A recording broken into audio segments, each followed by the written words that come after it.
What's up? Live on a Friday, A to Z Sports. Hope everybody's doing great. It is September 1st. It feels like fall, football in the air. Got some wins last night in the BetMGM app in college football that Sam and I talked about on yesterday's show. But we're talking Titans once again this morning because Ran Carthon talked to the media after the official 53-man roster was set for the first time. And he was asked, hey, how do you feel about addressing the issues from last season? And so we're going to go through a pass or fail grade for Ran Carthon in addressing 4 Titans issues from a season ago, see where the first-year GM fell thus far. And look, all of these are incomplete, right? They haven't played a regular season game yet. So we'll find out how we think they're trending in these 4 issues, pass or fail for Ran Carthon in his first offseason. And then we'll get to some good news as Chicagoland Sam back at it up there in his childhood bedroom, rocking the socks this morning. The Nashville socks? No, not the Nashville socks. Maybe the Nashville socks. I don't know what I would do. I would just be You'd be happy because they would come to you. Well, but I don't want them to leave. But that would be the ideal. I don't know, it'd be an emotional roller coaster for me if they were the Nashville Sox for sure. Yeah, but we're going to have a big time show. So welcome in everybody. Let's get this thing rocking and rolling here on a Friday. I've got a bet to drop to you guys later on in the show that I've been waiting on the BetMGM app, but I'm getting going for first week of college football. So Sam, welcome in. Let's get this thing rolling.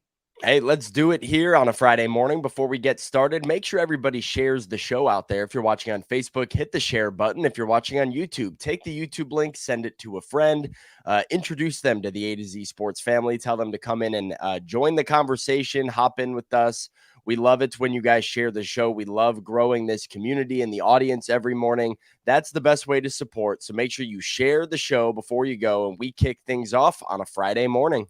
Yep, let's get it going officially. Welcome into A to Z Sports, powered as always by the BetMGM app. I'm Austin Stanley. He is Chicagoland Sam Phelan up there for the Labor Day weekend. We'll be back in Nashville next week as the Titans have game week next week. But we are Nashville's on-demand sports talk network, and we go live every weekday morning at 8 Central Time on Facebook, YouTube, and Twitch.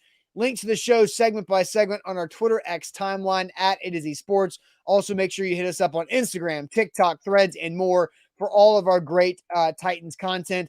Got to thank our sponsors because they make it happen for us and they help out all of you, like Wilson County Hyundai. Make them a part of your new car buying process in Lebanon or online, wilsoncountyhyundai.com. The Bone and Joint Institute, boneandjointtn.org, the region's destination for comprehensive orthopedic and sports medicine care. Farm Bureau Health Plans, get better with your health coverage at fbhp.com/ATOZ. The Aura app, keeping us all safe online and you as well. And you get a 2-week free trial with aura.com/ATOZ. Follow that link there. And Krebs Kubota, an elite Kubota dealer with 3 great locations in the mid-state, Columbia, Franklin, and Murfreesboro. Their website, KrebsKubota.com. So, Sam, I'll give Ty Kendrick a little bit of love because he's given us some love here. He goes, best show ever. Watch you guys every morning for 5 years. 5 years is a long time for our guy Ty Kendrick to be around here watching us. So appreciate all of you guys who've been doing that. Corey says it's Friday.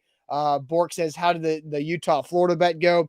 Well, as did the Nebraska plus covering the spread bet, even though Nebraska fans are in their feelings this morning. But we'll talk more about that later God, on. we got to talk about that. That was unbelievable. Because was unbelievable. Pray for Will Compton. Pray for any of the Huskers out there. That was tough. That's right. But we're talking Titans here this morning. Sam, before you dive into this, did you dive into a deep dish pizza last night? I did. Okay. So there's a quick. God. You told me to find the biggest one I could find.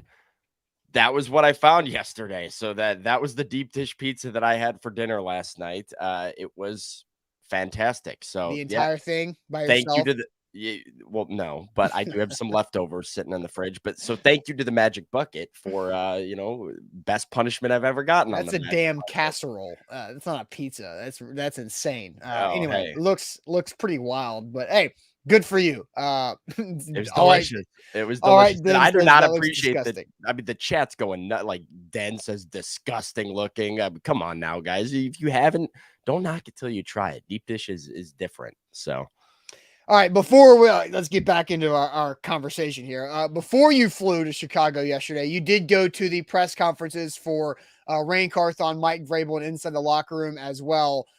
So before we hear from Ran Carthon, what were your impressions of the new Titans that we were able to talk to, and you were able to talk to a couple of new kickers, new Chicago Bears? Kind of what you think about the new guys in the locker room?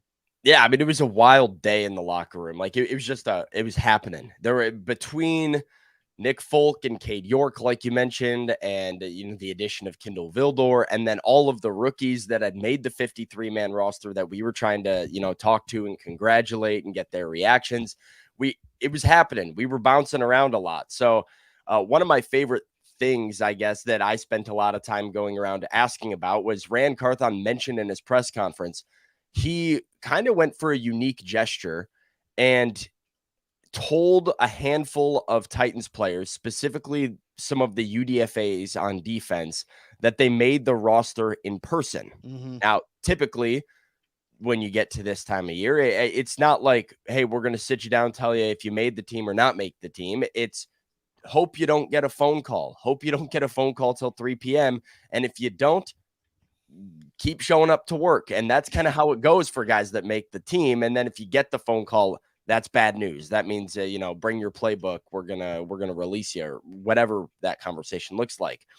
Well, Ran and Mike decided they wanted to tell people in person. So you've got rookie undrafteds like Matthew Jackson getting phone calls. Hey, Ran and Mike want to see you. We need you to come in. And he goes, oh, worst case scenario. I just got cut. Comes in and sits down and gets told that he made the team. So it was fun bouncing around to the different rookies that kind of like had made the team and seeing the differences. A guy like Matt Jackson, like I said, got that call. Otis Reese told me, no, I didn't get anything. I'm sitting around and I'm sitting around waiting. And Colton Dowell, same thing. Colton Dowell found out from Twitter.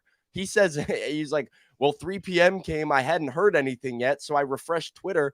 I see tweets saying I made the roster. I go, oh, nice. I called my dad. And so it was just funny to listen to the different stories in the locker room of how certain players found out that they were, making an NFL roster. That was interesting. Like you said, Cade York, interesting. I didn't really get a huge chance to listen to Nick Folk because I was spending time with Otis Reese. Yeah. Looked up. There's a mob of 50 media members surrounding Nick Folk's locker. And I said, all right, well, I guess I'll go to Cade York. You guys have fun with Folk. I'll go to Cade York. It was just happening. And then the Bears, obviously, I talked to Kindle Vildor about his new opportunity. We could not talk to Travis Gibson, and this was another hilarious aspect of locker room yesterday. Ran Carthon asked about the addition of Travis Gibson in his press conference, says, we're still working some things out with Travis. We'll let you know. Mike Vrabel says, haven't signed him yet. Not going to comment. We haven't signed Travis yet. I don't know what you're talking about, kind of a deal. We get to the locker room, and I recognize him. I've seen Travis play a lot of games for the Bears. I would take 2 steps in the locker room. I look and say, that is Travis Gibson sitting down eating his lunch in the locker room. And I talked to Kindle Vildor, and Kindle Vildor goes, oh, yeah, he's coming. No, he's signing. I talked to him. I'm guessing this is my diagnostics on this. They were waiting for the pass fail on the physical results to come in, right? So I thought that was bad enough. He goes out there and practices. and Corey Levin's sitting in the locker room. He had been released 12 hours before. So I go up to Robbie Boren and I'm like, hey, so Corey Levin, he's not currently on the practice squad or the roster that you just issued to me 5 minutes ago. And the consensus was, no, he's on one of them. And I'm like, no, I'm reading it right here. No, he's not. He's gonna be. And it was just a very happening, lively day over at St. Thomas Sports Park. A lot to get through, and I mean, really good stuff from Ran as well, talking about some of the decisions that he made, and then overall his offseason as he gets prepared to heading to week one and is analyzing his team. Yeah, for sure. And so Ran Carthon asked a lot of questions, and I thought the one that really stood out, the topic that stood out to me the most outside of kicking nuances and some other things, were when Paul Kawarski asked, how do you feel like you addressed last year's issues? And let's hear from the new Titans GM. Well, I think that was the number one thing in coming in here, and being in this role was to, address the things that we felt needed to be addressed. I felt like we did that, and again, the work's not done, so we'll continue to do that. We had 3 different wires yesterday, so still pouring through that. It's a lot of names, to go through, and I've challenged the pro department to continue to look for guys that we like, that we had some level of like for, that maybe we thought potentially would get claimed and ended up on somebody's practice squad. So we'll continue to work that, and I'm sure we'll be talking a lot more about different moves that we'll make throughout the coming weeks. But that's our goal, and that's our job every day, is to find the best people to bring here. Yeah, so there's Ran Carthon. I mean, and it's a lot of GM speak in some ways, where, like, of course the goal is to improve the deficiencies of the team the year before. But I mean, Austin, the Titans deficiencies were very well known. Like, I feel like last year's team, it was pretty obvious where the biggest weaknesses were, and bringing in a new general manager with a head coach and GM saying, our goal is to stay competitive. And then obviously the moves they made, keeping some of the veterans on their roster, would suggest the Titans want to be competitive this year, which then bodes the question, okay, week one is here. Like, there's no more wait and see on the offseason. Let's see what they can add. We are at the start of the regular season. So I guess this is when we can look back and be reflective over everything Ran has done, break it down position by position, and decide, well, here were the weaknesses of last season. Did the Titans get better? And yes or no, did he pass or fail at his job, which he said was the job of the offseason? Yep. So Sam and I pre-show went through and we found the 4 biggest issues of last year's Titans team when it comes to a roster situation, because that is what Ran Carthon controls, not Todd Downing, right? Not any of that stuff. Not the strength and conditioning. That's a Vrabel thing, right? So that Ran Carthon controls. So we've got the top 4 that we're going to roll through here, and we're going to start with the biggest one, the offensive line. So here's our question. We're going to go through all 4 of these things, but we're going to start with the O-line. Did Ran Carthon pass or fail thus far in fixing the Titans' offensive line? Did Ran Carthon pass or fail to this point in fixing the Titans' offensive line? Sam's got the graphic up there. As we know, last year's starting 5 across the left to right: Lewan / Daly, Brewer, Ben Jones, Nate Davis, and NPF. Then you've got this year's starting 5 of Dillard, Skoronski, Brewer, Brunskill, and then Hubbard / NPF after the suspension. We'll get to your answer shortly. Did Ran Carthon pass or fail thus far in fixing the Titans' offensive line? But first, let me tell you guys about Krebs Kubota. They can fix your equipment if it breaks. And hey, it's okay. Equipment does break. That's what it's going to do. Just because you're using all the power, all the force, and working on your property out there. So why do you have to have Krebs Kubota? Because they know how to fix it. They'll help you with your warranty situation, and they'll make sure that the next project goes even smoother. That's why they are Middle Tennessee's preferred equipment provider. KrebsKubota.com is their website, and they're an elite Kubota dealer with 3 locations in the mid-state: Murfreesboro, Columbia, and in Franklin. So once again, go check them out. What does elite Kubota mean? It means the best brand, the best equipment, and the best warranties in the entire equipment industry. So go check them out. The Krebs family's been doing it for 18 plus years in the Middle Tennessee area, online at KrebsKubota.com. Today's show powered by BetMGM, the king of sportsbooks. Use that bonus code ATOZ Sports when you sign up with the BetMGM app and get up to $1,000 back in bonus bets if your first bet doesn't win. Listen, what did I say? Missile was locking yesterday. Dropped the missile on Utah -4.5. An embarrassment. The Pac-12 won, the SEC 0. Oh. Conference of champ. That's what people are saying. Do not judge the SEC on. I'm just repeating what other people have said, that the Pac-12 already proving superior. But if you disagree, feel free to bet against it. Feel free to bet on the SEC. Just do it on BetMGM. Use the bonus code ATOZ Sports, up to $1,000 back in bonus bets and a second chance to win big if your first bet misses. That's why they're the king of sports books. That's BetMGM.com. All right, so we're going through the 4 biggest issues from last season. Did Ran Carthon pass or fail in fixing the offensive line? So Lawan/Daly, mostly Daly, Brewer, Ben Jones, Nate Davis, NPF. Then you have Dillard, Skronsky, Brewer, Brunskill, Hubbard/NPF after the suspension. So Sam, I'll send you to the comment section, Facebook, YouTube, Twitch. What's everybody saying? Pass or fail for Ran Carthon to this point so far? All right, we have pass or fail. We have pass A+ from Pistol Ramsey, a fail from Jeff, a fail from Ashley, a pass from Steven, other Steven with a fail, Den with a fail, Noah's giving him a pass, Van pass, Valentino pass, Tighten Up pass, Titans Kyle fail, Eric pass, Melissa pass.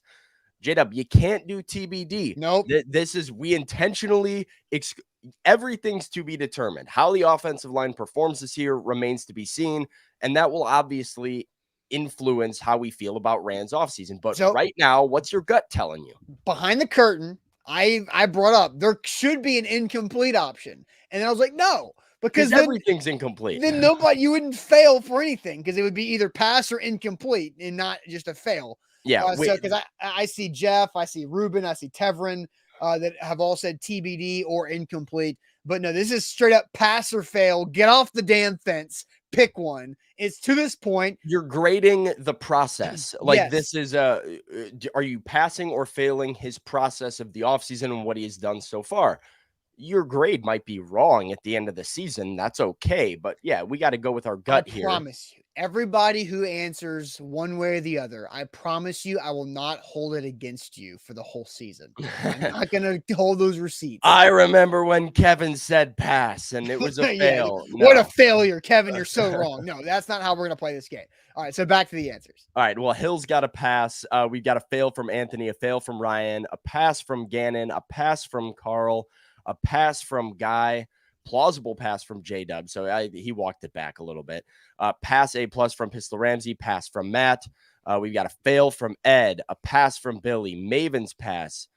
We have a fail, honestly, a fail from Brad, a pass from Orlando and Willie and Eric and Kane and Mark and Jermel, Samuel King with a fail. So majority pass here, Austin, I feel like, but a good little bit of nuance to this. So where are you at with Ran and the offensive line? Was this a pass or a fail for the Titans' first-year GM?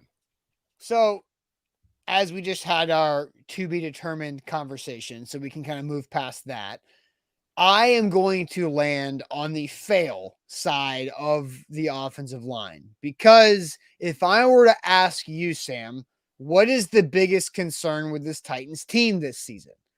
Offensive line are probably the first 2 words out of your mouth for the whole team.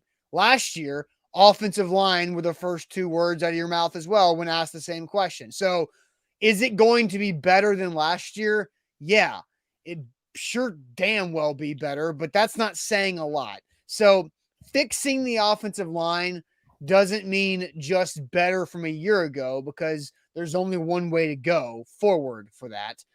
So is it a passable offensive line in the NFL? Right now, I don't think so. I'd still say so. My official answer is fail for the offensive line. It feels like Dillard, Brunskill, and the situation with NPF and Hubbard made things a lot more difficult. I like Brewer at center better than guard. And the fact that Peter Skronsky is probably the best offensive lineman they have, and he hasn't played a regular season game right now, that's kind of what the whole situation is. I mean, he is a top 11 pick. So, I mean, like, that guy should be pretty good plug and play guy. I mean, he should be a good plug and play. He should not be the best offensive lineman or the most trustworthy offensive lineman on the roster. I don't know. So I'm going the other way. I'm going to go with a pass. And it really, like, I hear what you're saying. I don't think this is an amazing offensive line. I don't know if he necessarily, like, fixed the offensive line and, like, the idea that this is going to be a top half O-line in the NFL. I do think they're actually have shown me a lot as a run blocking O-line, which is ultimately what the Titans want to do.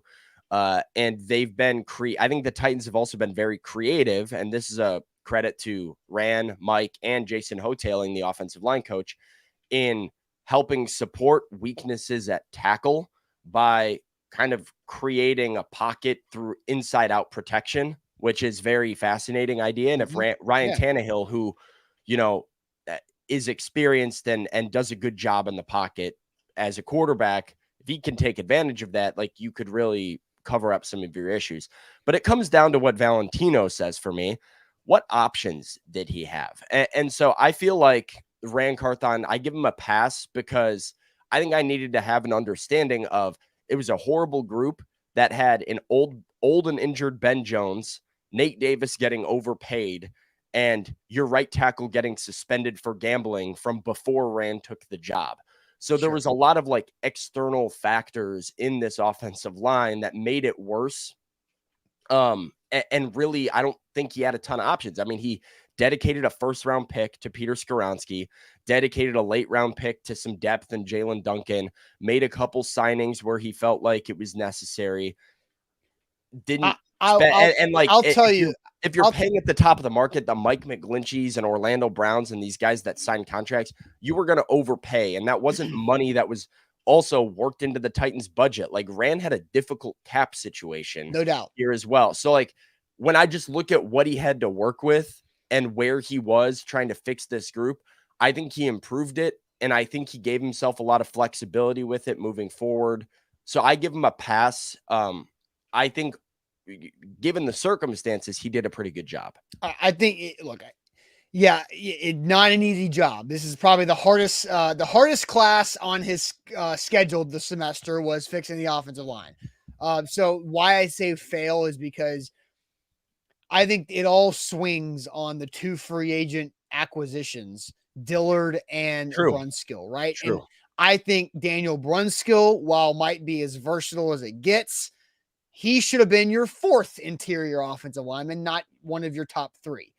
If you're signing Daniel Brunskill, it's to be your versatile inside swing guy, not your starting right guard from day one who has no competition. There is nobody pushing Daniel Brunskill at right guard. There is really nobody pushing Andre Dillard at left tackle. Not a single soul. Yeah.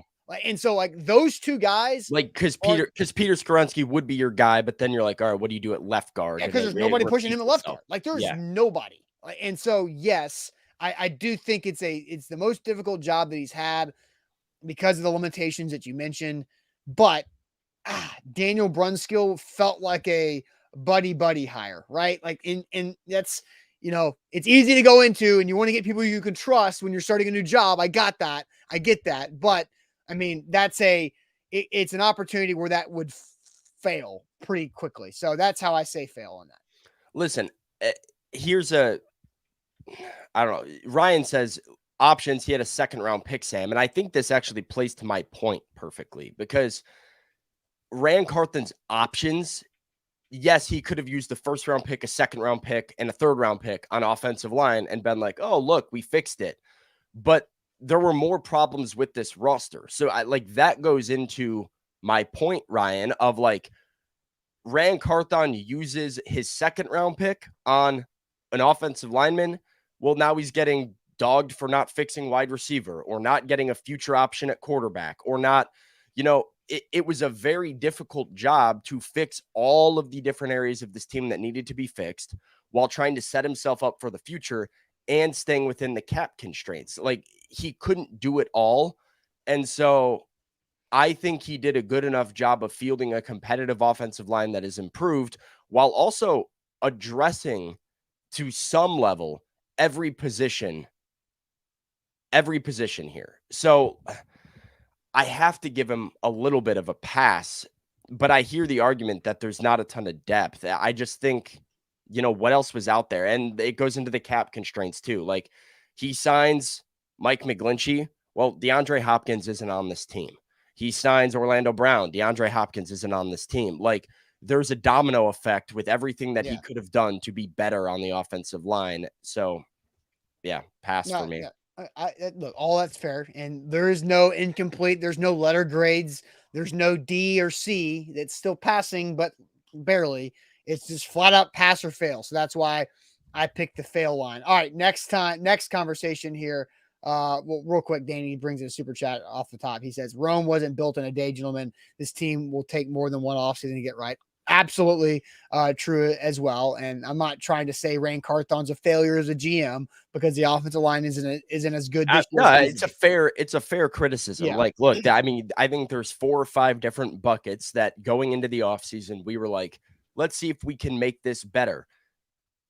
Did Rand do all of them? That's what we're here to discuss. But even if he didn't, like, I'm not sure that's a huge, like, oh, Rand's a failure. It's just like, hey, this is a concern for this season. Progress like report, right? Rome's not built in a day, and it was a very, very difficult job. Like, John Robinson left him a mess. He had to clean up a big mess. So if he hits all of these buckets, it's a crazy success story. Like, absolutely. All right. So next position group is the pass catchers. Did Ran Carthon pass or fail when it comes to fixing the Titans pass catchers? So this includes tight ends as well, but a lot of heavy weight on the wide receivers. Did Ran Carthon pass or fail in improving the Titans pass catchers? But first, let me tell you guys about how you can improve your health coverage with Farm Bureau Health Plans.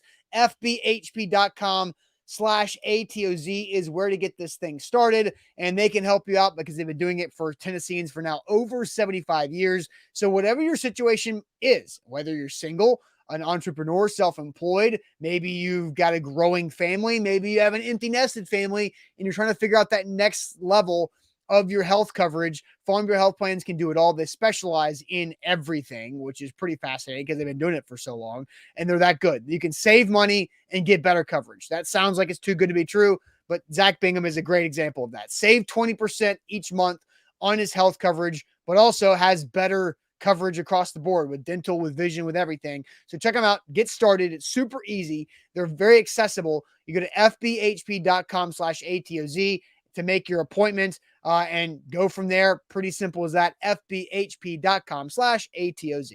Today's show powered by BetMGM, the king of sportsbooks. Use the bonus code ATOZ Sports and get up to $1,000 back in bonus bets if your first bet doesn't win. That's a second chance to win big with BetMGM. Even if your first bet loses, you place that wager with that bonus code ATOZ Sports, and no worries. A lost bet means your money goes back into your account in the form of a bonus bet, and you get a second shot. That's why they're the king of sportsbooks. That's why we love BetMGM. Use the bonus code ATOZ Sports on BetMGM.com. All right, so we've been through offensive line. I said fail. Sam, you said pass. Now to the pass catchers, wide receivers. I hit the wrong graphic there.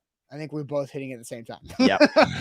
That's sometimes that happens. Okay, so 2022, Robert Woods, Traylon Burks as a rookie, NWI. Just the receivers, obviously, here. Okay, right? But this is, like you said, tight ends, running backs, I think also factors into this. No doubt. Kyle Phillips, who played basically 1.5 games, and then Rayson McMath. Then you have DeAndre Hopkins, Traylon Burks, Kyle Phillips on IR, Chris Moore and NWI, plus the growth of Chigakonkwo and what he can do. Trayvon Wesco. Can Trayvon Wesco be a better blocker than Jeff Swaim? Because Jeff Swaim, while he was the best blocker last year, still was not a superb blocker.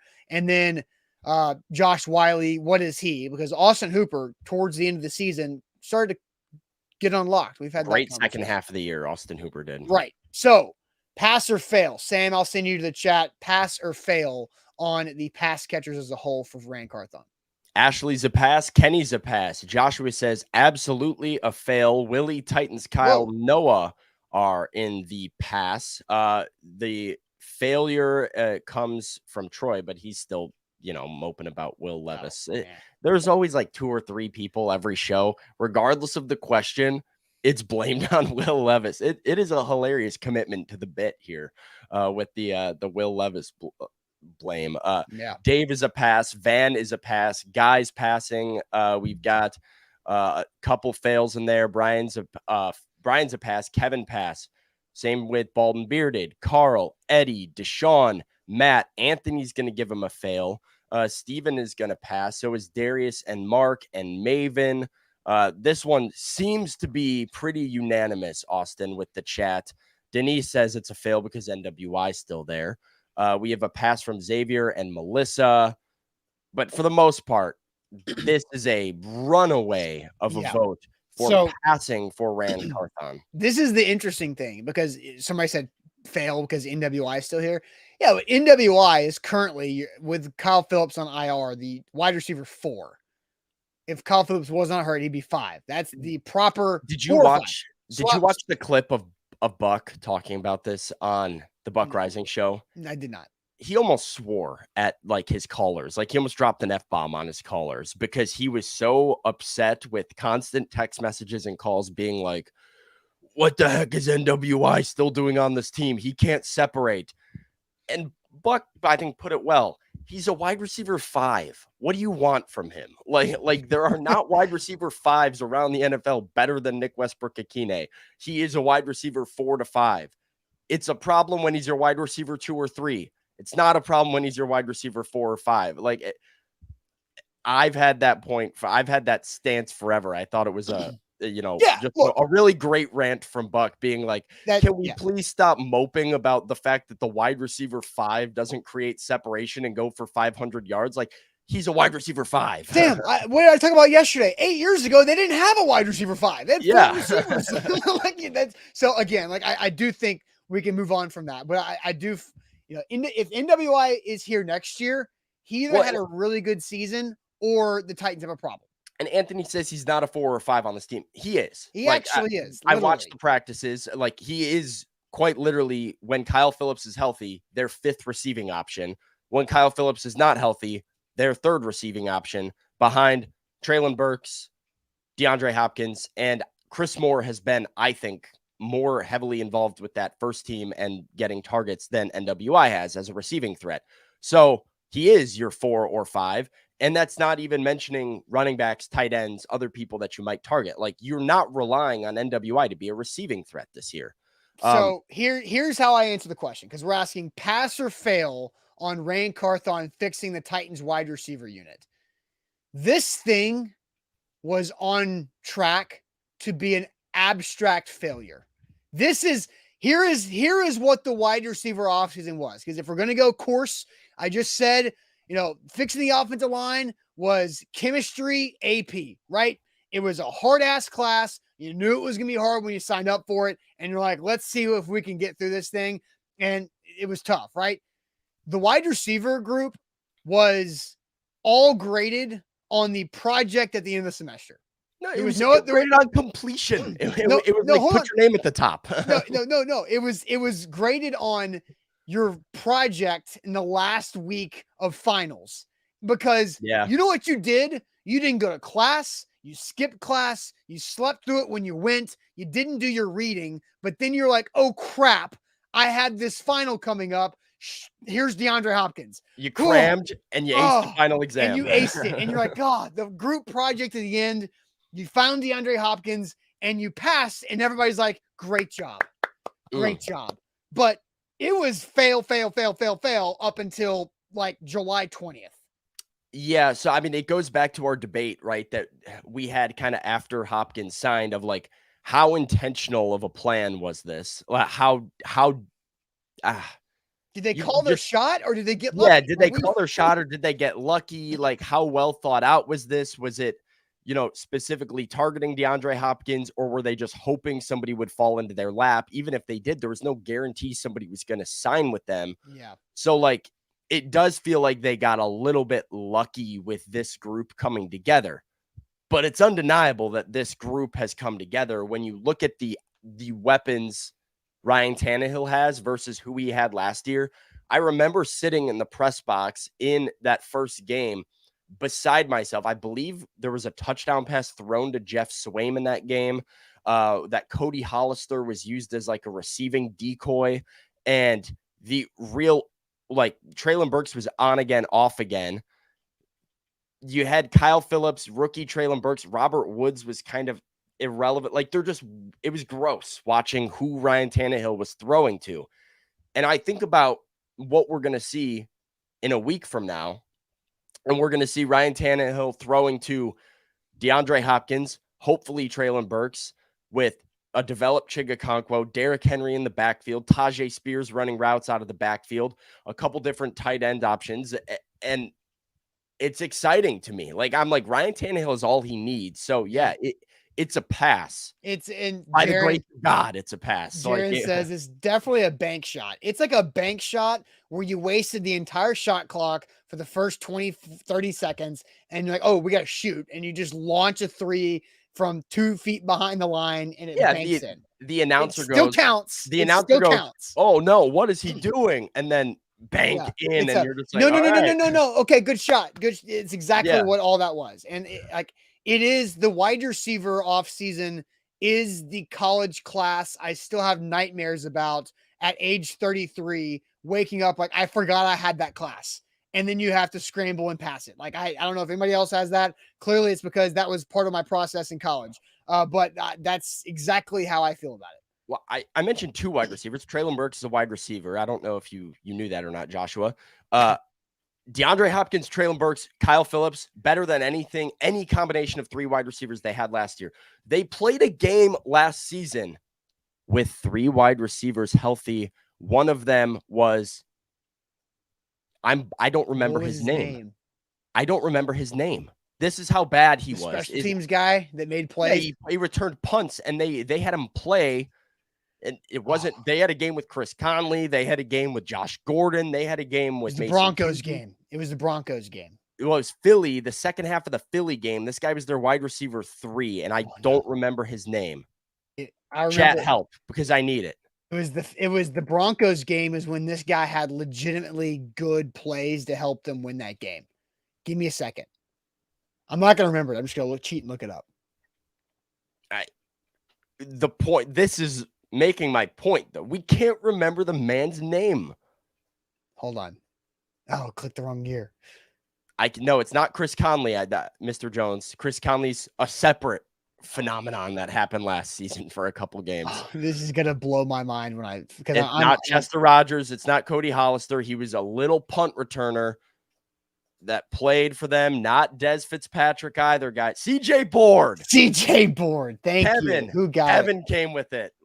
He wasn't even in the box score, but I remember him forgot about CJ Board, but I was looking back at that Philly game, and there was literally a game that they had Robert Woods, NWI, Treylon Burks, who got hurt, left that game second half. It was CJ Board.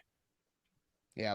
That was their wide receiver core. Now we have DeAndre Hopkins, Treylon Burks, Chris Moore, Kyle Phillips, with Tajay Spears out of the backfield, a developed Chigakonkwo. It's night and day. This is a pass. It was a lucky pass, but it's a pass. Because without DeAndre Hopkins, you're sitting here going like, what the hell were you doing all year? Right. Like, and so I think we've been over that enough. So we definitely all think it ended up being a pass. Yeah. It was a hold on to your butt situation to get there, but a pass that much. So let's continue our conversation. Ran Carthon pass or failed thus far in fixing the Titans defensive backs. But first, let me tell you guys all about the Aura app, talking about safety that we're about to get into right here. Man, these live reads have been perfect. I've gone from fixing and protecting to coverage and now safety, talking about the defensive backs here with Aura. They can keep you safe online, and they start with getting rid of data brokers who are selling all of your information to spammers, telemarketers, and robocallers who just annoy you every single hour of the day, unless you have Aura. Like I have Aura now for over 4 months, and I don't get spam calls anymore. I get less junk mail in my mailbox and in my email inbox because of what Aura has been able to do. They got rid of 30 data brokers who are selling my information in 5 or 6 days. They automatically submit me out on those requests on my behalf in 5 or 6 days. And we're going to give you a 2-week free trial with Aura services by using our link, aura.com/ATOZ. It's a super short link. You type it into your browser, whatever browser you use, whatever state you're in, it does not matter. Aura.com/ATOZ to keep yourself safe for a 2-week free trial. Once again, aura.com/ATOZ. Today's show powered by BetMGM, the king of sportsbooks. Use the bonus code ATOZ Sports when you sign up with BetMGM and get up to $1,000 back in bonus bets if your first bet doesn't win. That's why they're the king of sportsbooks. It's why we love BetMGM. It's why I missiled Utah minus 4.5. I'm going to keep reminding you guys. It was a missile, and it connected.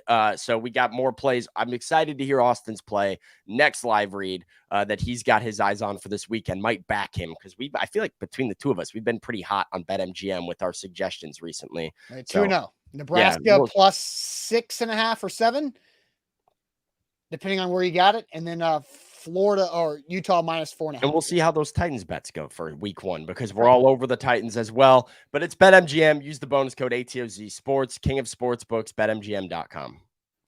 All right. So pass or fail for Ran Carthon fixing the Titans defensive backs. Last year, the top 5 before Farley goes down was Fulton, Farley, McCreary, Avery, and Molden at corner. Right? These are the corner stacked up. And then this year, Christian Fulton, Sean Murphy-Bunting, Roger McCray, Trey Avery, and Kendall Vildor. So you've put Vildor in there at the 5th spot.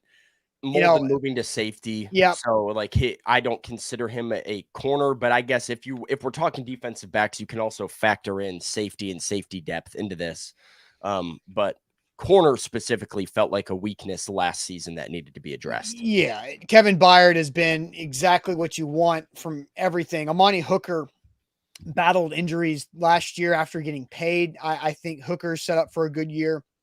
The third safety, is it going to be a Molden playing that dime safety spot, inside kind of down there in the box with Molden or with McCreary being the nickel? I think I'm curious to see what you think on this one, because I could see it going both ways, pass or fail, but I'll send you to the chat first. Well, surprising, because I agree with you. I think this is a pretty close call, but it feels like the chat likes this a lot. So we've got pass from Willie. We got pass from Major Keys, tighten up, Noah, Amar. We've got a fail from, I don't know how to say that, but a pass from Mastodon. Mastodon. Say that again. No, Mastardon. Marstardon. Ugh, see, this is why I didn't attempt it in the moment. Pass from Steven, a pass from Jaron, a pass from Eric, loves the ad of SMB. Matt also singles out SMB, loves that ad, SMB0. Darius pass, SMB was a great addition. Jay pass, Danny pass, DeMarco pass, Melissa pass. Time will tell, but a pass from Dave. Pass with a 65, says Jody. That's a pretty good call there. Pass from Ken, a pass from Kevin. I mean, Carl, like this is just a runaway pass with all of these comments here. But Austin, I think I'm going to give a fail. I think I'm going to give a baby fail here. Like I don't love that I'm giving it a fail. It's close to me, but I look at this. Trey Avery is still in the same spot. Sean Murphy-Bunting, is he an upgrade over Caleb Farley? For sure. Yeah. Like I think that's an improvement, but he's had his issues in Tampa. SMB is not like adding a solid starting corner to this group. I think he had some veteran presence and a guy with a knack for getting the football, but he has his own issues. And really the reason I give it a fail, though, for me is the depth at the position, because Christian Fulton, injury problems. We know those. Sean Murphy-Bunting, injury problems. We know those. Kendall Vildor, some injury problems. We know those. Elijah Molden, injury problems. We know those. Like, there is an issue with a lot of these guys staying healthy. And when we look at the roster, what did the Titans do in the secondary beyond their starters? UDFAs, rookies. Anthony Kendall was an addition that they got. Kendall Vildor, like I said yesterday on the show, can trigger against the run, has had a lot of issues in my mind against the pass. Trey Avery got beat deep by just about every good wide receiver he faced last year. I think he was productive for who he was as an older UDFA last season out of Rutgers, but is he a guy that you feel comfortable starting at corner? And then behind Kevin Byard and Amani Hooker, it's Elijah Molden, who's taking his first reps at safety. Mike Brown, who played one game in the NFL last year, was a practice squad guy. And then more UDFAs. So it's a lot of it's a big gamble back there. Yeah. They committed the back end of the secondary to special teams. My concern is where, last year you had I'm blanking on his name too right now. The safety from Andrew Adams Right. came in. He did a great job for them coming in at safety Until last he year. blew up his knee. Yeah. Right, but in place of Amani Hooker, he was great. I don't see that guy this year. And Well, so I and do they didn't think have that guy. That was a midseason ad. And I think if you're going to give Mike true. Vrabel and John Robinson credit, they were able to do a really solid job of finding defensive players in the middle of a week to play that Sunday and to do pretty well. Outside of Terrence Mitchell getting roasted by Matt Hollins in week 3 against the Raiders, they did pretty good. You know, Terrence like Mitchell was tough. after that first week, he kind of settled in there for a little bit. Though. Yeah. So I like, guess so. You're saying fail. I have to grade it based off of what's on the team now. Like, is there a possibility they could make veteran additions week of if they need somebody because of an injury? Yeah. But when I look at the group now, I think this 5 looks improved to me. Yeah. But I don't feel very good about what's behind that. And for that reason, I have to give it a little bit. It's a baby fail. It's not a total failure, but it's a baby failure to me. I think this is a problem. So I think, how I said, if you ask anybody who's the Titans' biggest issue, what is the Titans' biggest issue? Offensive line. I think if you go the second is corner secondary is not far behind O-line. Mm-hmm. And the same thing as last year, right? Now I think wide receiver might have been second behind the O-line last year. So I'm going to say pass on this one. So this is where me and you differ, just like the O-line. I'm going to say pass because Ran Carthon and Mike Vrabel know Christian Fulton has a make or break year for his career, right? And so you're banking on that. And I think Fulton's on a good path there. Is banking on that?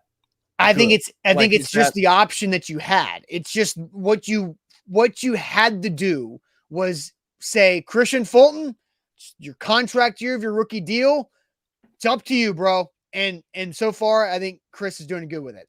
I think Sean Murphy Bunting is such an upgrade over CB2, whoever that was last year. I think that's why I had to say pass. Because Caleb Farley's not even listed. He's not even available yet because of his back surgery and then obviously what he's dealing with off the field that's more important. And so I think I have to say pass because the one addition of SMB knocks McCreary back to where he should be. And then you have Molden, who can be your dime safety, who actually kind of like in that spot, playing in a box, not as vertical of a position. And so then you've got Avery as your 4th corner and Vilder, who is a Swiss Army knife. I think it's a pass because Sean Murphy Bunting makes you feel better. It's like what happens with NWI. One guy comes in and D-hop and he slides back to his better slot and you feel okay. Yeah. So pass. And I think it's a similar argument to the one I made with offensive line, which I can't really knock, which is like, well, what options did he have? I would have liked to see more experience in depth, but I guess that's why you go get a guy like Kindle Vildor is a guy with some experience back there. I'm worried about the health. Like the health has never, and that's not on Ran, like a player's health. This is the hand that he was dealt. I think it's a big concern for me still. Eric, I didn't factor this in because I don't necessarily think it's not a Ran move to hire Chris Harris. That's a Mike Vrabel move. But I think it's going to help the secondary. I think Chris Harris is a huge addition and a really good one. Like really good coach, a lot of energy back there. But I don't know if that I would put that on like Ran dealing with the issue. That's kind of a separate thing. But if it's coaching, if it's like, did they succeed coaching? I think you have to give them a yes. Andre says if they picked Levis where they were, instead of moving back up and giving up a 3rd rounder, then the 3rd rounder wouldn't have been as bad. You could have a wide receiver, corner, O-line, or inside linebacker at that spot. I think it's an interesting point because, they gave up, but they slid back, right? You get Will Levis where you were at 41 or 40. I think it was 41 or 42. Yeah. I think they moved up 8 spots. So yeah. Yeah. It's a risky move. Now, hindsight ultimately is the problem, Andre. Like the reason they went and got Will Levis is somebody was going to. But we knew watching the draft, Sam, we were on the show live. That happened, and you're sitting there. The Titans were supposed to pick 72nd in the third round, and 73 and 74 went Jalen Hyatt and Cedric Tillman from Tennessee, wide receiver. And like, boom, right? So look, it all ended up, but I say pass for corner secondary. You say fail, baby fail. Kind of what it's a baby fail. It's a flip flop of where we were with the offensive line. Yeah, agreed. Exactly. All right, so let's go ahead and get to our last spot here before I tell you I'm going to tell you my bet that I've got for this weekend that I feel very, very good about, and I'm going to help you out with that too. But the last one for Ran Carthon, pass or fail, has to do with the kicking job. Kicking job. Did Ran Carthon pass or fail in fixing the Titans kicker situation? But first, Sam, tell us all about the Bone and Joint Institute. Bone and Joint Institute, they're the region's destination for comprehensive orthopedic and sports medicine care. You can visit them out in Franklin or schedule an appointment at boneandjointtn.org, a state-of-the-art rehab facility with everything all under one roof, from rehab to clinic to surgery, image testing. It's all there at the Bone and Joint Institute. No driving around Middle Tennessee to go to your different appointments. You just go see them out in Franklin. Visit their website to schedule an appointment, boneandjointtn.org. I love the Bone and Joint Institute. You do. It's reliable stuff. And you can listen to the doctors at the Bone and Joint Institute do doc talks with Austin and I on A to Z Sports and hear as much, how much knowledge they have, how much care they have for their patients. It's reliable and it's convenient. So go to Franklin, schedule an appointment, boneandjointtn.org.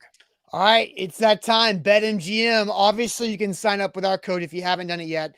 With our bonus code ATOZ Sports, you get up to $1,000 back in bonus bets if your first bet misses. That's happening throughout the football season. We got some really good deals for your new users as well next week once the pro games start. So keep in tune for that next week. But bonus code ATOZ Sports for the king of sports books, up to $1,000 back in bonus bets. If that first bet misses, visit betmgm.com for terms and conditions. 21 or older, Tennessee only new customer offer. All promotions, subject to qualification, other requirements. First online room money wager. Only rewards issued at non-withdrawable bonus bets. Bonus bets expire 7 days. And for problem game sport, call Tennessee Redline 800-889-9789. Now, Sam, it is now time.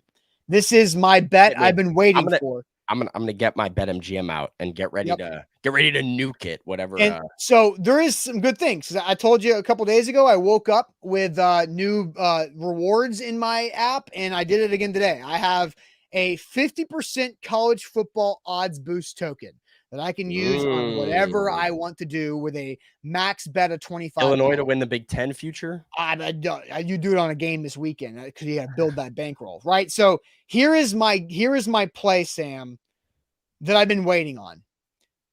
Tennessee did this in 11 of 13 games a year ago. It is the first quarter over. The first quarter over of 13.5 against Virginia is currently sitting at minus 110. I got it at minus 105 last night. I used another odds boost token on that.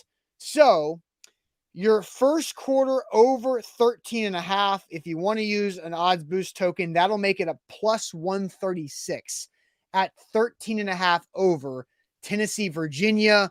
Tennessee goes fast. It's all you need is 2 touchdowns. Doesn't matter by who.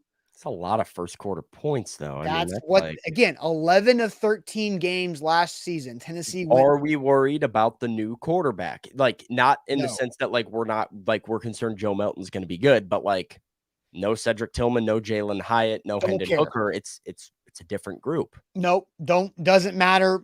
Virginia's defense is bad. Virginia has a good pass rusher, but he's out. He's not playing. So all it takes is Tennessee to score in 2 minutes, one time. They have so many possessions in the first quarter that they could have 3 shots at a touchdown, and all you need is 2. And then Tennessee's defense is nothing to hang your hat on either. So they could easily give up a touchdown in the first quarter, trying to settle into a game. So over 13.5 first quarter for Tennessee, Virginia. I took it yesterday. I used one of my odds boosts on BetMGM. I suggest playing that as well tomorrow. All right. Jump on There it, you because if go. it goes over 13.5, you don't touch it. The A to Z Sports Army is about to move this line to 14.5. So do not touch it if it goes over 13.5. Ideally, as somebody mentioned, Clayton says he got it 12.5. Ideally, 12.5 is the number. So you Yeah, can get get a that touchdown field and goal. 2 field goals. But 13.5 is your tops. So I've got that one right there. And Jeff Rubel says, not anymore, Austin. New clock rules are speeding games up. It doesn't matter. They're already going fast enough for Tennessee. Ooh. It doesn't matter for Tennessee. It doesn't matter. All right. End zone. Sam, now to the kicking situation. Back to our originally scheduled question. Did Ran Carthon pass or fail in fixing the Titans kicking situation, going from Randy Bullock to having Nick Folk and Cade York currently, but going through the Caleb Shudak, Trey Wolf, and Michael Badgley situation? I'll send you to the chat. You have to scroll back up there beyond all the betting conversations. But pass or fail for the kickers? Dave's a pass. Eric's a pass. Jaron's a pass. We've got a pass from Daniel. Barely a pass from Demetrius. A fail from Steven. Fail from Titans Kyle. Fail from the other Steven. Pass from Titan Up. Pass from Noah. Fail from Carl. Fail from Guy. Fail from Asilia. Fail from Deshaun. A big pass from Jesse. LOL pass. He jumped the gun, says DeMarco. A fail from Andre, but he blames Vrabel a little bit more for kicker. That's an interesting conversation, I guess, to have. Carl, exclamation point, fail. We've got a pass from Tall Texan, a pass, I guess, from Bork, pass from Noah, got the end of the semester bonus points. We've got a fail from Yanksy King here, who says we still have a revolving door at kicker. So it's a fail, which may be true. Mike Vrabel said Nick Folk's our kicker yesterday. No doubts about it. So the addition of Cade York was not necessarily to be, I mean, yes, I guess an insurance policy for Nick Folk, but there is no sort of thought process that Nick Folk won't be the kicker. Kendrell says it is a fail. Austin, for me, this is kind of one that I'm going to get a little cute on. They came up with the right answer, but they fail because they didn't show their work. And I have to fail this process in a big way. So you might have circled the answer in Nick Folk, but the Titans' refusal to do something of this ilk sooner, I think, was a major misstep. You could have had a Brandon McManus for $2 million. You could have had a number of veteran kickers that said, like, heck, I would have paid 4.5 and gotten Matt Gay. He's the guy that signed the big deal with Indy, someone like that. I would have paid him. Like, I mean, he's been as good as it gets in the National Football League. And so while Mike Vrabel stands at the podium the other day and says, well, Justin Tucker doesn't, let me know when Justin Tucker becomes available. You got the next best thing in Matt Gay on the free agent market. And the Titans just didn't seem interested because Brandon McManus, right? Yeah, they don't value this position. So, like, that process was a major, major failure that cost them a 7th round pick. Like, it cost them a draft pick having to trade for Nick Folk. Yeah, but I mean, even still, you gave up draft capital and still ended up paying for Nick Folk, who you'd probably rather have some of the younger options than. I think it's a fine answer. So, like, you got there, but I would write show your work in big red, Sharpie on this one. And I'm not sure that Ran and Mike can. I think this was unlike wide receiver. Wide receiver felt like a kind of weird process, winding road that landed in an okay spot. Felt a little bit more intentional. Kicker felt like panic. And over the last week, the Titans panicked and they said, release both these guys. Michael Badgley. No, he's not good either. Release him. Okay, I guess we'll trade for, Nick Folk. It was a panic move, so I give them a failure for what they did in the offseason, but I do approve of the result. I think Nick Folk's going to be solid. Like, so I guess it's failing up. Yeah, it is failing upwards. This is 100%. Lane Kiffin's coaching trajectory. Lane Kiffin was a 33-year-old NFL head coach for the Oakland Raiders, got fired, and then hired to be the Tennessee Vols head coach in the SEC. What? And I mean, now, and then he left, goes to USC and got fired again. And, he's figured things out. Now he's a legitimate head coach in the SEC and worth a lot of money at Ole Miss, but he failed up throughout his career. right? That is what this feels like. Bork wants to know, did I find out about the touchbacks? Did I do my touchback research? I did. I'm going to pull it up. I'm going to pull it up right now because we were talking about this the other day. And I have to say, Austin, was it you or the chat that was saying this was strategic? There was the chat led by Devin and some others. I think the chat was incorrect. So here's some numbers. Of 36 kickers to attempt 20 plus kickoffs last season, there were 36 guys that did 20 or more kickoffs. Nick Folk was dead last in kickoff average with 58.4 yards per kick. Jake Bailey, the other New England kicker that attempted kickoffs, 64.1 yards per kick. Jake Bailey also had 28 touchbacks. Nick Folk had 3. Yes, 3 touchbacks. That same pool of 36 kickers, he was the only kicker below 60 yards per kick of that pool of 36 kickers. And out of that same pool, the other 35 averaged 43.8 total touchbacks per kicker on the season. Nick Folk had 3. The Patriots had the league worst kickoff unit by DVOA stats. Nick Folk also has not been a full-time kickoff man since 2016. So this was not an intentional Patriots. And Mike Vrabel sort of alluded to that, like, oh, whatever they asked him to do with like touchbacks versus, covering kicks. Yeah. But I mean, the other Patriots kicker didn't have a problem booting 40 plus touchbacks. And so I think this is an issue with Nick Folk that will be interesting. Now, I'd rather have a guy that can make his field goals than a guy that maybe is 5 yards worse on every kickoff. I think, the field goals are far more important. But it's interesting to see how the Titans are going to play this with Ryan Stonehouse, who doesn't have a ton of experience doing this. And I don't think the Titans have any interest kicking off for them. Cade York, who they want to develop on the practice squad and not have active with 2 kickers so that he can do kickoffs for them. And Nick Folk, who hasn't been very good at this. This is weird to me. So, Sam, you probably don't know this because I don't know where you were at this point, but in 2018, maybe it was 2019 or 2019, the Titans went through their rotational door of kickers and they had kickoff specialists, Ryan Santoso, who all he did was kick the ball off. And so they had active on game days, a field goal kicker, a punter in Brett Kern, and a kickoff specialist in Ryan Santoso. Maybe they do that this year. Cade York is capable of, he's got a massive leg, so I'm sure he's capable of booting a lot of touchbacks. And this is the weird one that Den points out is like, yeah, he was like 4 of 5 from beyond 50. Like that he has hit from 50 plus a good amount in his career. And I guess it's just a different swing and the different approach. It's just weird that you've got a guy with enough leg to consistently kick 50-yard field goals pretty well, and kickoffs are an issue. And then you've got guys like Randy Bullock who does kickoffs fine, and then you can't kick from 50 plus. Mason says Stonehouse will do kickoffs. According to Mike Vrabel, Ryan Stonehouse will not do kickoffs. Yeah, that has not been something that Vrabel has been receptive to in press conferences. He's been asked a couple times, and I am fascinated with the next time we get to talk to Craig Aukerman. I think that'll be a very good sit down with Aukerman with all of the changes that have been made, and figuring out exactly what the plan is. But for now, no indication that Ryan Stonehouse will do kickoffs. All right. So my official answer on the field goal situation is also a fail.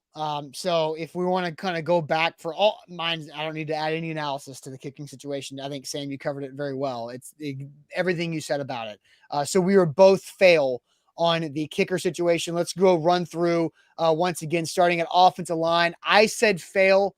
Sam, you said pass for Ran Carthon and fixing the offensive line. For the wide receivers, we both said pass, but it was more of a, oh crap, it's finals week, let's cram and pass the test, and they did. And then in the defensive back / corners, I said pass, Sam, you said fail, and then we both said fail on the kicking situation, which leaves us at 2 and 2 apiece. Yeah. I will say though, I think the offseason as a whole was a pass. Sure. Like if I'm grading the whole thing, it's a big pass. This is specific position groups, obviously, that were already problems. I'm intrigued by this team. I'm intrigued to see how competitive they are. And if they are competitive, I think Ran Carthon gets a lot of praises and a lot of flowers because he's done a couple moves that have set the Titans up for future success. And if he's able to bring them back into AFC South contention while doing so, it is a huge testament to the first-year GM. So overall, though, I think it's a pass, even though, it's 2-2. I think some of the fails are like slight failures and like more process over anything. Yep. Don't disagree with that. All right, Sam, it's Friday. College football's in action. It is time for us to get that ain't that good news. So share your good news with us as we head into a long Labor Day weekend, which means football is here, baby.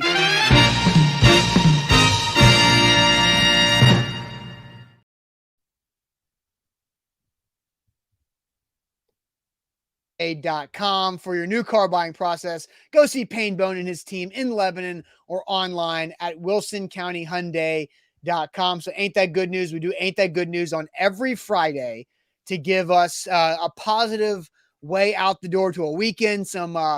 Just some housekeeping notes.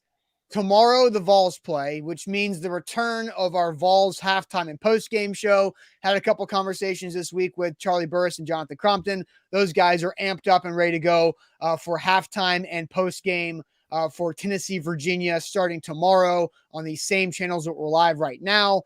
And then that's for every game. And then Monday we'll be off because that's Labor Day. So Tuesday morning we'll be back at it. And we're going to have a special show on Tuesday morning announcing some of our own news for the Titans season on Tuesday morning. So mark your calendars for that. Sam, we're announcing what we're going to be up to in a big way. And so it'll answer some questions you guys have been having over the last month or so. So get ready for Tuesday morning as we set up for a big Titans preseason preview before game week officially gets going. So that's a little housekeeping notes. But now on to Ain't That Good News. Sam, I'll send you to the chat. All right, good news from Sean. Last week, his son got player of the game and player of the week in a comeback victory tonight. He will try to carry that over against our biggest rival. Nice. Love to see it. Looks like that's, football that we're talking about there. I should know that. It is football season. I'm just looking at the profile pics. Looks like Sean's son is balling out right now. We love to see it. Sean's son is a multi-sport athlete baller. Just from what sounds like it. I love that. Player of the week, player of the game. On the football field. I don't know if he does anything else, but he's good at those two sports. Johnny says, good news. Vols are back at it on Saturday. Jeff says, good news. Him and his mom are going back to Italy for his birthday in March. Italy round 2 coming up. Let's go, Jeff. Awesome. Once you go, you just want to go back. That's what I learned very quickly. Zach, good news. This is his last wedding to go to of the year this weekend. Wedding season finally coming to a close. Good. Don't schedule your weddings during college football, at least not on Saturday for people in the South. I've learned this from listening to people being like, hey, if you schedule it on a game day, it probably won't be there. It's like, okay, fair enough. Matt, good news, headed to Nashville this weekend to do fantasy draft live with the boys. It's fantastic news. Orlando, same idea. Fantasy draft complete, winning the chip this year. And then Nate, this one's hilarious. Just made me laugh. Good news, his girl wants to get his name tattooed on her. Bad news, she wants him to do the same. So, man, quite the predicament for Nate. Is her tattoo going to say Nate's burner or just It should say Nate's burner. That'd be funny. So my good news is actually similar to those two. It's anytime I'm back in Chicago, it's good news. But later today, Austin, I have a fantasy draft. I've got a fantasy draft with my buddies from Illinois out here. Something I look forward to every single day. Like if you play fantasy football, you're lying if you say you play for any other reason than draft day. Like draft day is the best. And so I'm pumped where it's going to be a great time today. Ready to go for draft day. And that's the signal that okay, football is back. Football is here. So that's my good news that I get to be back for this weekend and get to do the draft today. My good news is kind of retrospective good news because well, and yes, this is why I love this league, Bork. We have a punishment for the loser every year. Do you know what it is? Well, so what we do every year is we all bring an idea and we vote at the draft. and then we write it into the league constitution at the draft where like we decide the punishment. What's your idea? So what I'm thinking this year is run a marathon, and every mile you have to eat a hot dog. No, that's actually dangerous. All right, well then maybe not the hot dogs. Make but it run a marathon, and make we're it doing a. You could do the hot dog thing for like a 10K max. Well, so we're doing. I'm thinking maybe run a marathon, and there's a time limit, and if you don't complete it 2 weeks later, you have to do it again. No, that's also not okay for the human body. 2 marathons in 2 weeks? Really? For like non-runners, that's probably not something anybody should do. Oh. Well, it'll be an easy time limit. Like the point is like you just can't walk the whole thing. You're not gonna get past. That's not gonna get picked. Well, maybe I might have to workshop it. We've done some good ones last year. If you want to do, you could do like run a 10K and eat a hot dog every mile, because that's like 6 miles, 6.5 miles, so 6 hot dogs, and that's also terrible. Well, 2 years ago we did it was 24 hours in the local donut shop. Every donut consumed was 20 minutes off the time. Yeah. So 3 donuts was an hour. Yeah, the waffle. Yeah. And so the guy got out in like 13 hours, I want to say, and ate like 30 something donuts, and it was gross. It was brutal. But we like these long ones. We don't want to do like something really quick and funny. Last year it was bowling, had to bowl a 300 before you could leave. Every hot dog consumed was, I want to say, like 7 pins off the target score, and like a beer was 5 pins off the score. So it was like, God, that is fun. You get the score down to like 110 is the target score, but then he's hammered and stuffed. 15 beers and 20 hot dogs in, and he's having a miserable time. We're just like hanging out bowling with him, and we're laughing. So it was we have some good ones that we've been doing. So we got to bring the heat this year. That is pretty good. So my good news is retrospective. Last week was out for a few days because we went to the last wedding of our schedule this year too. And so it was in Charleston. It was really my first time exploring Charleston for multiple days. So wife and I made a 4-day trip out of it.